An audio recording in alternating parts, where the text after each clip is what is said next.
बच्चों आज मैं शुरू कर रहा हूँ एनसीईआरटी के चैप्टर 1 क्लास 9th के लिए।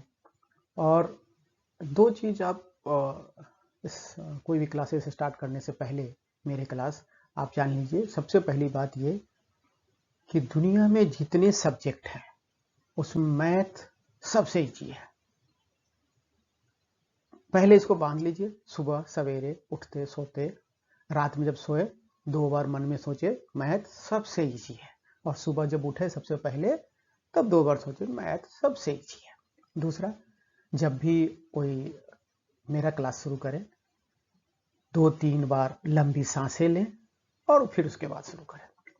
तो संख्या पद्धति क्या है, नंबर सिस्टम। मैं एक और बात कहूँगा कि जो हिंदी मीडियम के छात्र हैं वो इसके इंग्लिश को भी ध्यान रखें। मेरा उद्देश्य इसको फ्री क्लासेस देने का एक ही रीजन है कि आपकी तैयारी भविष्य में इंजीनियर, डॉक्टर और कंपटीशन फेस करने लायक होना चाहिए। तो इसके लिए आपको इंग्लिश शब्दों को भी शुरू से ही ध्यान रखना चाहिए। तो संख्या पद्धति क्या है? संख्या क्या है? जिस दिन से बच्चे जन्म लेते हैं माँ पापा का नाम के साथ साथ संख्या का नाम भी शुरू करते हैं। बच्चों को देखते होंगे ध्यान से, जो 6 महीने के भी साल भर के बच्चे होते हैं उसे 1 नंबर 2 नंबर 3 नंबर, यानी कि नंबर सिस्टम जो है हमारे जीवन में एक अभिन्न अंग है और उसके बिना कोई भी प्रोग्रेस संभव नहीं है। तो जो ऐसी चीजें होगी जो हमारे जीवन के में इतना रचा बसा हो, डिफिकल्ट कैसे हो सकता है? तो ये आज की जो संख्या पद्धति है, दशमलव संख्या पद्धति जिसको बोलते हैं, इसमें 1 से 10 तक की संख्याएं होती है। इनफैक्ट 0 से 9 होती है और देखेंगे कि उसी का रिपीटेशन होता है। तो इसमें भारत का बहुत बड़ा योगदान रहा है और भारत को इस दशमलव पद्धति के लिए भारत को इसका जनक बोला जाता है, यानी कि उसके पिता बोला जाता है। तो संख्या बहुत तरह के होते हैं, बहुत सारे बच्चे बहुत पहले से इसको पढ़े होंगे। सबसे पहले प्राकृतिक संख्या यानी कि नेचुरल नंबर होते हैं। नेचुरल नंबर का मतलब आप समझ गए, जो नेचुरली आप करते हैं। कहीं भी देखते हैं, अरे 1 पेड़ दिखा, 2 कलम दिखे, 4 लोग दिखे, जिस तरह को जो नेचुरल जिसको कहा जाए उसको नेचुरल नंबर कहते हैं। और ये 1 2 3 से शुरू होकर इनफाइनाइट तक जाता है, अनंत तक जाता है। उसके बाद आती है होल नंबर। होल नंबर को पूर्ण संख्या भी बोलते हैं। हुआ ऐसा कि 1 2 3 4 5 6 7 8 9 तक तो लोगों ने याद कर ली। उसके आगे क्या हो जिससे कि ये पूर्णता प्राप्त हो, क्योंकि 9 के आगे बढ़ने का कोई तरीका नहीं था दशमलव सिस्टम में। तो जीरो तो ऐसा नहीं है कि जीरो कोई नई चीजें है। पुरानी भारतीय पौराणिक ग्रंथों में जीरो पहले ही से कहा गया है कि जीरो शून्य का मतलब है, लेकिन शून्य का एक रूप कैसा होगा, शून्य को लिखेंगे कैसा। तो ऐसा कहा जाता है कि भारतीय जो मैथमेटिशियन थे, गणितज्ञ, उन्होंने 628 में ब्रह्मगुप्त, उन्होंने जीरो को कैसे लिखा जाए इसकी जानकारी पूरे विश्व को दी और इस तरीके से अरब कंट्री होते हुए ये पश्चिम के देशों में गया। तो जब हम 1 2 3 4 5 के साथ जीरो को जोड़ देते हैं तो उसे पूर्ण संख्या अर्थात होल। तो अगली जो संख्या है, जो संख्या पद्धति है, उसको पूर्णांक बोलते हैं। पूर्णांक अभी तक आपने देखा कि 0 से इनफाइनाइट, पॉजिटिव इनफाइनाइट यानी कि पॉजिटिव अनंत तक की बातें हो गई। लेकिन जब आप मैथमेटिक्स करते हैं या कहीं और भी चीज़ों में आप देखेंगे कि एक निगेटिव का इस्तेमाल होता है। जैसे कि आपने किसी को ऋण पे लिया है, आपने किसी से लिया है 2 सामान, 2 पेन आपने लिया और उसे 2 पेन लौटाने हैं। तो इसको कैसे दर्शाएंगे? आपके पास क्या है, पॉजिटिव 2 है या निगेटिव 2 है? तो हमें जो बताएंगे कि आपके पास निगेटिव 2 है, क्योंकि आपको कहीं ना कहीं लौटाना है। तो इसको हमें शो करना है, हमें दिखाना है। तो हम कैसे दिखाते हैं? हम उसे -2 लिखते हैं। आपके पास -2 है और जिसके पास था वो आज के दिन में 0 है। इनफैक्ट उसके पास +2 था, लेकिन चूंकि वहां 0 हो गया, उसके पास आज के दिन में कुछ नहीं है, 0 हो गया, तो गया कहाँ? तो आपके पास है और आपका वो स्वयं का नहीं है, इसलिए -2 है।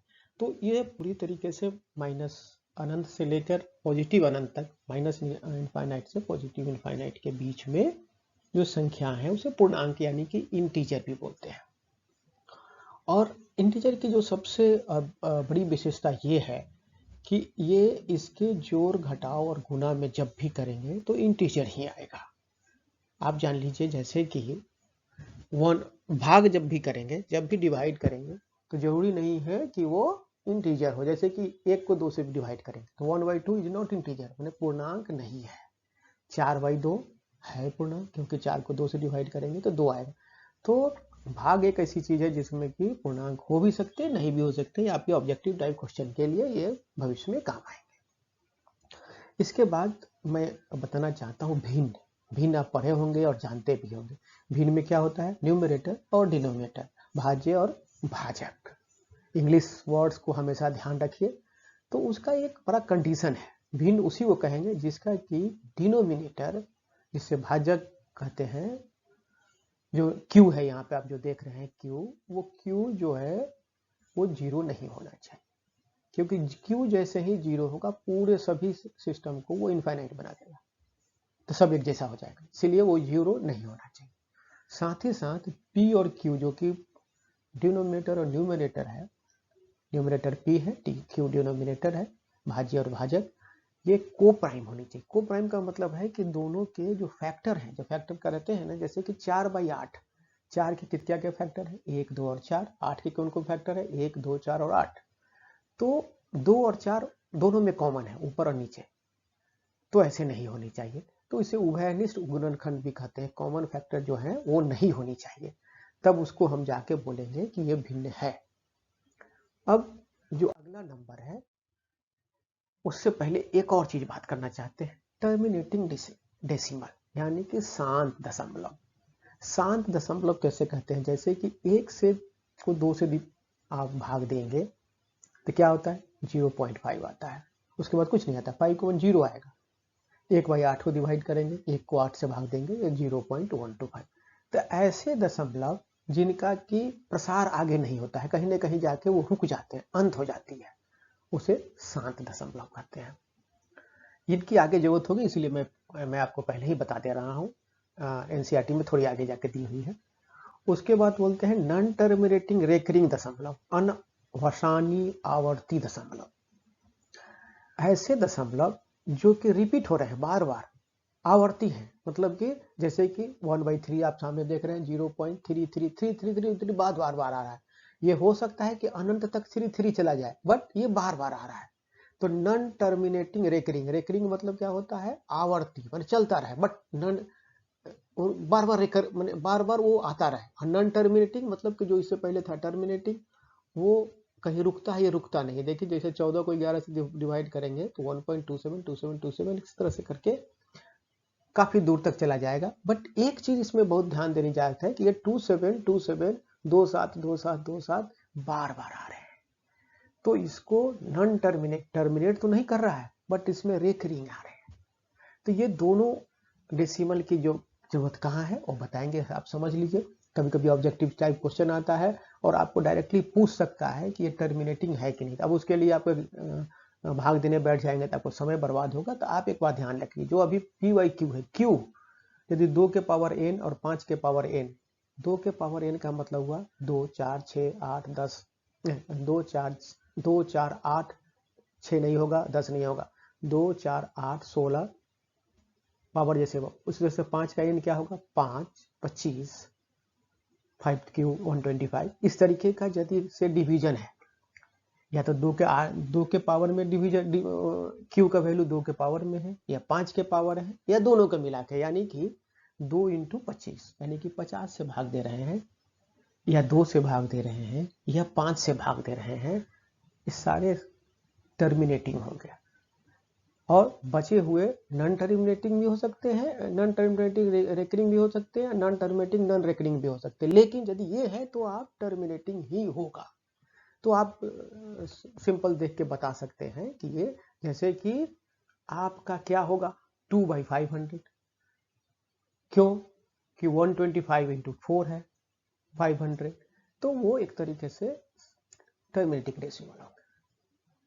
अनवसानी अनावर्ती दशमलव, नॉन टर्मिनेटिंग नॉन रेकरिंग, ऐसे दशमलव जैसे कि देखिए 0.127341946, इसमें ये कहाँ तक जा रहा है पता नहीं, एकदम अनंत तक चला जा रहा है, लेकिन साथ साथ इसमें कोई रिपीटेशन नहीं है, कोई रिपीटेशन नहीं दिख रहा है, तो इसे अनवसानी अनावर्ती दशमलव कहते हैं। तो इसको थोड़ा ध्यान रखें।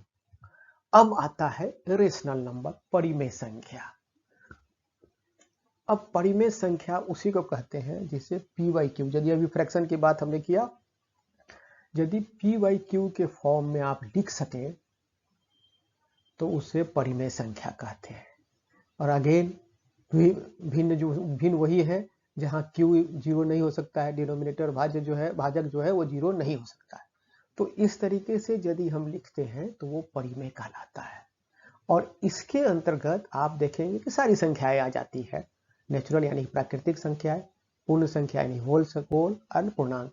ये जितने तीनों जो अभी तक आपने देखा, प्राकृतिक, पूर्ण और पूर्णांक, ये सारे संख्याएं रेशनल नंबर यानी कि परिमेय संख्याएं के अंदर आती है। आप इसे किसी न किसी फॉर्म में लिख सकते हैं। साथ ही साथ इनके बीच की, जैसे कि 1/2 अभी क्या था, कुछ नहीं था, बट वो रेशनल नंबर है, वो नंबर लाइन पे आप दिखा सकते हैं। और इसका एक और गुण है परिमेय संख्या का कि वो शांत दशमलव होना चाहिए अथवा अनवसानी आवर्ती दशमलव होना चाहिए, जो अभी आपको बताया हमने कि या तो वो टर्मिनेटिंग डेसिमल होना चाहिए या नॉन टर्मिनेटिंग रेकरिंग होना चाहिए। मतलब कि दशमलव के बाद भले ही वो अनंत तक चला जा रहा हो, बट वो बार बार रिपीट होना चाहिए। इतना देख के आप अचानक बिना देख के, बिना कुछ सोचे समझे भी बता सकते हैं कि ये परिमेय संख्या है। तो परिमेय संख्या क्या हुई, आप जो टर्मिनेटिंग डेसिमल है या नॉन टर्मिनेटिंग डेसिमल है तथा या होल नंबर है, नॉन टर्मिनेटिंग रेकरिंग हो या होल नंबर है या नेचुरल नंबर है, इंटीजर है, सारे रेशनल नंबर है। अब आ गया अपरिमेय संख्या। अपरिमेय संख्या, अभी आपको मैंने बताया कि कुछ दशमलव ऐसे भी होते हैं जो अनवसानी अनावर्ती दशमलव होते हैं, यानी कि दशमलव के बाद एक तो वो अनंत तक चला जा रहा है, कहां तक जा रहा है कोई पता नहीं, और साथ ही साथ उसके जो डिजिट है, जो कि बाद में के अंक है, वो रिपीट नहीं हो रहे हैं। जैसे कि एग्जांपल लीजिए 0.10111, ये आप इरेशनल है। अथवा वैसे संख्या जिनका कि जैसे कि √5 निकालेंगे, जैसे √4 निकालेंगे तो कितना आएगा, आप √4 निकालेंगे तो आएगा आपको 2, बट √5 निकालेंगे तो इसका दशमलव जो आएगा वो टर्मिनेटिंग भी नहीं होगा, और वो उसके दशमलव के बाद की जो चीजें होंगी वो भी आपको रेकरिंग नहीं होगा, बार बार नहीं आएगा, अनावर्ती होगा, √7। तो इन सारे जो नंबर्स होते हैं वो से हम अपरिमेय संख्या कहते हैं। एक पाई भी इसी तरह का है, लेकिन डे टू डे में जब आप आगे पढ़ेंगे या पाई के जब भी यूज करते हैं उसको 22/7 लिखते हैं या 3.14 भी लिखते हैं। तो जब कहीं उसका इस्तेमाल करते हैं उस समय हम उसे परिमेय की तरह इस्तेमाल करते हैं, लेकिन यदि आपको कुछ पूछा जाए कहीं भी कि पाई क्या है तो वो इरेशनल नंबर ही आप बताएंगे, वो रेशनल नहीं है, भले ही उसको रेशनल रिप्रेजेंट करते हैं। ये थोड़ा यहाँ पे इसीलिए मैंने पाई को रेड रखा है। और एक और अपरिमेय संख्याओं के साथ एक और मेन चीज जो जुटी हुई है वो है कि परिमेय और अपरिमेय संख्याओं का जोड़ घटाव गुणा एवं भाग हमेशा अपरिमेय ही होता है, लेकिन दो अपरिमेय संख्याओं का जोड़ घटाव गुणा भाग परिमेय अपरिमेय दोनों हो सकता है। समझ गए, आपके डे टू डे में बोलते हैं कि दो बदमाश लोग मिलेंगे तो बदमाश भी निकल सकते हैं या सुधर भी जा सकते हैं, लेकिन परिमेय और अपरिमेय जब भी जुटेंगे, घटेंगे, गुना होंगे, वो हमेशा ही अपरिमेय रहेंगे। तो बच्चों को बुरे बच्चों के साथ नहीं रहना चाहिए, नहीं तो पूरा होने की संभावना सबसे ज्यादा है, यानी कि अपरिमेय में बदलने की संख्या ज्यादा है। अब इसके बाद आती है वास्तविक संख्या। एक्चुअली ये जो परिमेय है, रेशनल इरेशनल जितने नंबर है, आपने देखा कि रेशनल के अंदर सारे आ जाते हैं, integer, whole number, natural number. और वास्तविक संख्या क्या है, जिसमें कि परिमेय और अपरिमेय दोनों, यानी कि मोटा मोटी नंबर लाइन पे आप जिसको दिखा सके उस सभी को हम कहते हैं वास्तविक संख्या। और आप देखेंगे यहाँ पे मैंने उसको बनाने की कोशिश किया है, और मैंने जानबूझ के यहाँ हिंदी टर्म का इस्तेमाल नहीं किया है, क्योंकि आप इंग्लिश शब्द को भी साथ साथ सीखना शुरू करें, जानना शुरू करें। और आप इसको देख के बता सकते हैं कि यदि कोई कहे कि इंटीजर रियल नंबर है कि नहीं, तो आप कह सकते हैं, क्योंकि रियल नंबर के अंदर सारे आ रहे हैं। बोलेगा कोई इरेशनल नंबर रियल नंबर है कि नहीं, 0.129667 रियल नंबर नहीं है, इरेशनल है। रियल नंबर के अंदर, रियल नंबर के सेट के अंदर सारे आ जाते हैं, तो इसे हम वास्तविक संख्या कहते हैं। और आप इस पे आधारित जितने क्वेश्चन हैं आप इसको करिए। यहाँ पे मैंने नंबर सिस्टम को प्रैक्टिस पुनः संक्षेप में मैंने जानबूझ के इंग्लिश में दी है। मैं चाहता हूं कि आप पुनः इसको इंग्लिश में पढ़ें, क्योंकि ये सारी चीजें मैंने पीछे हिंदी में लिखी है, लेकिन ये चीजें आप ध्यान रखें। आप एक यहाँ से गलती छूट गई है, PNQ के जगह पे P7Q हो गया है, उसको N पर है, एंड जी पर है, ठीक है। तो नंबर रेशनल किसको बोलते हैं, जैसे P/Q के फॉर्म में लिखा जाएगा, Q 0 न हो। इरेशनल किसको बोलते हैं, जैसे P/Q के फॉर्म में न लिखा जाए, आप P/Q के फॉर्म में लिख ही नहीं सकते। तो √5 को √7 को P/Q के फॉर्म में नहीं लिख सकते, क्योंकि उसका अनावर्ती चला जा रहा है। और जो रेशनल नंबर है वो टर्मिनेटिंग होंगे आइदर, और नॉन टर्मिनेटिंग बट रेकरिंग होंगे। Decimal of irrational number is non terminating and non recurring. All rational irrational are real and it can be presented on number line। आपको मैंने बता दी, between two integer there will be infinite। अब एक बात समझ लीजिए, जैसे कि अभी आपने देखा इंटीजर है, 1 और 2 नेचुरल नंबर भी है, होल नंबर भी है, इंटीजर है। जानबूझ के हिंदी पूर्ण संख्या है, पूर्णांक है, और नेचुरल नंबर है, प्राकृतिक संख्या है। तो इसके बीच में आप देखेंगे कि हजारों करोड़ों अरबों पॉइंट में दशमलव में संख्या हो जाती है। जैसे 1 और 2, तो 1 के पॉइंट में 1.1, 1.11, 1.111, 1.111, 1.111, इस तरह करके लाखों है। यानी कि दो इंटीजर के बीच में रेशनल हो या इरेशनल नंबर हो, अनंत रेशनल और इरेशनल नंबर हो सकते हैं। 1 और 2 के बीच में कोई पूछेगा आपसे कि कितने होल नंबर है, तो नहीं होगा, क्योंकि 1 और 2 के बीच में नहीं है। 1 और 4 के बीच में भले ही आ सकता है, 1 और 4 के बीच में 2 और 3 हो सकते हैं, बट रेशनल और इरेशनल नंबर अनंत हो सकते हैं, क्योंकि वो दशमलव में भी हम उसको इंडिकेट कर सकते हैं। तो इस तरीके जैसे बोल रहा है -2 और +2 के बीच में कितने होल नंबर होंगे, तो आप क्या बताएंगे, -2 और +2 के बीच में तो क्या होगा, होल नंबर क्या होगा, 0 और 1 ही हो सकता है। लेकिन बोलेगा इंटीजर कितने होंगे, तो -1, 0, 1। तो इस तरीके से, बट जब भी कहेगा कि रेशनल इरेशनल कितने को, तो हमेशा इनफाइनाइट होगा। तो इसके बाद मैं थोड़ी सी जो घात के नियम से, वो जो आपके बुक में भी दिया है, उसको आप पहले से पढ़ें और पुनः एक बार आप दोहरा लें। यदि a⁴m और a⁴n दोनों को गुना करेंगे, बस a जो है वो वास्तविक संख्या होनी चाहिए, कोई ना कोई रियल नंबर होनी चाहिए, और m और n परिमेय संख्या होनी चाहिए। तो ऐसे कंडीशन में m और n परिमेय संख्या का मतलब ये हुआ कि इसको किसी न किसी फ्रैक्शन के रूप में दिखा सके। फ्रैक्शन हो या ना दिखा, मैं 1 2 3 हो या 1/2 हो, वो अपरिमेय संख्या नहीं होनी चाहिए, m और n, ध्यान देने की बात है।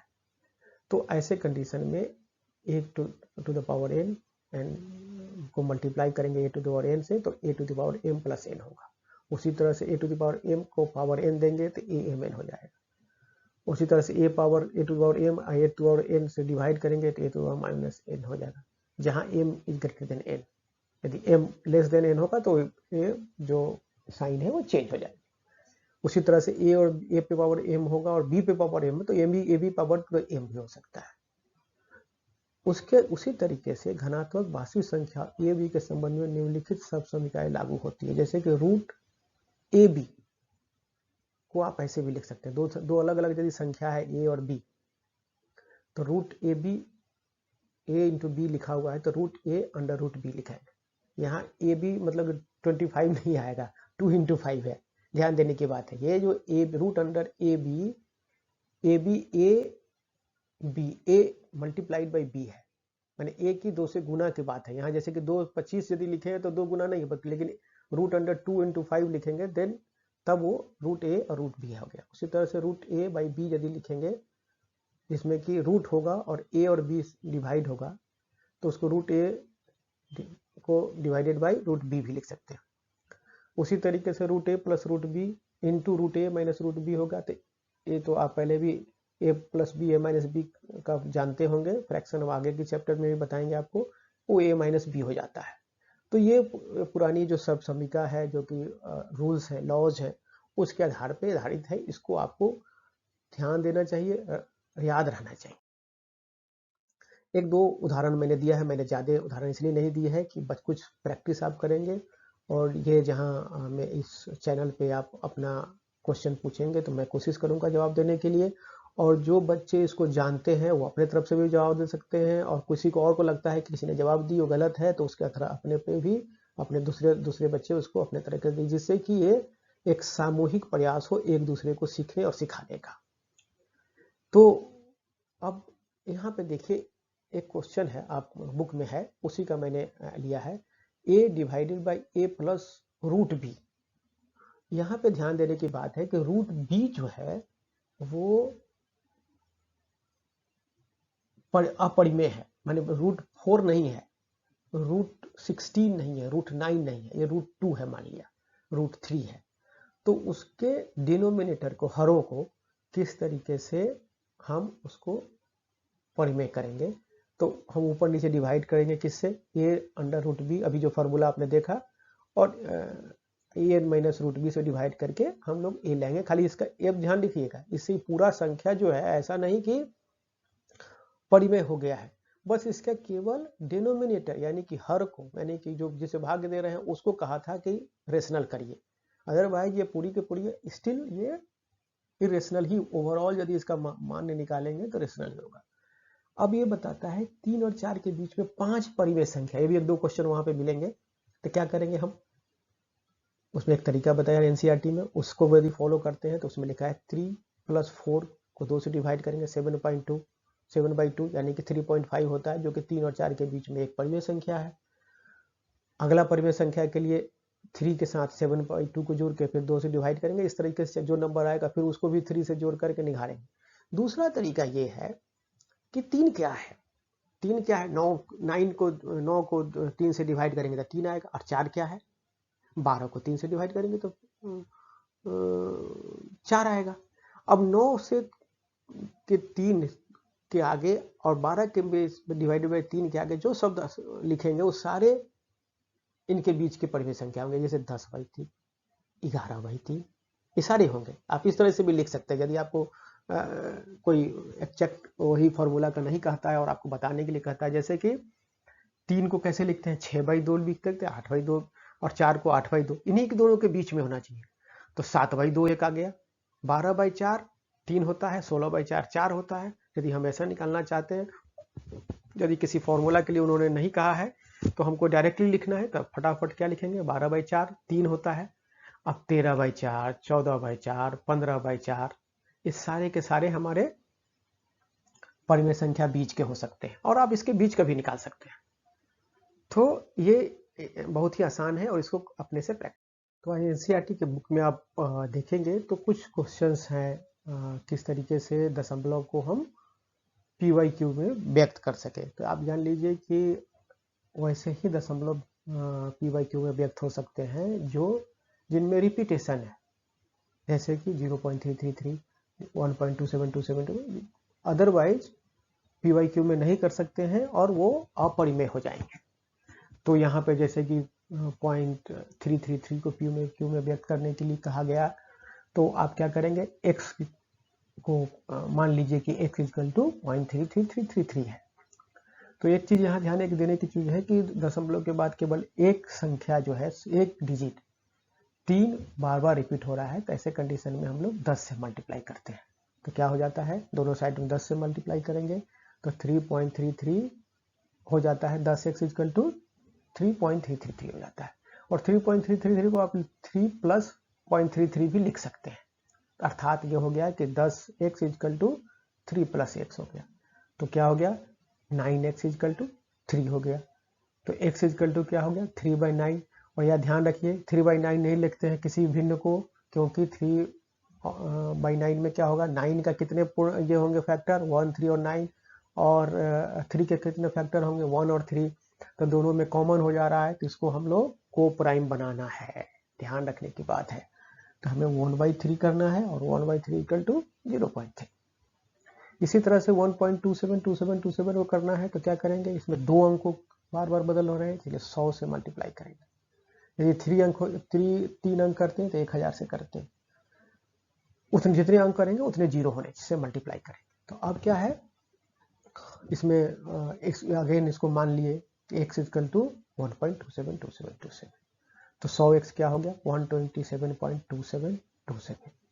अब देखिए कि 127 को हम लिख सकते हैं 126 प्लस 1.272727, तो क्या हो गया 100x equal to 126 plus x। तो इसको और सॉल्व करेंगे तो आएगा कि 99x 99x इक्वल टू 126, यानी x इक्वल टू 126/99। और 126/99 क्या है, को प्राइम नहीं है, इसमें बहुत सारे फैक्टर बराबर हैं, इसीलिए इसको हम आगे यदि 9 से डिवाइड करेंगे तो दोनों आ जाएंगे इतना, तो हमको 14/11 लिखेंगे। तो फाइनल PYQ में व्यक्त करने के लिए हमें कितना आ गया 14/11। तो इस तरीके से नंबर सिस्टम खत्म हुई। आप अपने तरफ से क्वेश्चन कीजिए, जहाँ दिक्कत हो तो आप ये YouTube चैनल पे आप क्वेश्चन को दीजिए, मैं कोशिश करूँगा अपने तरफ से करने का।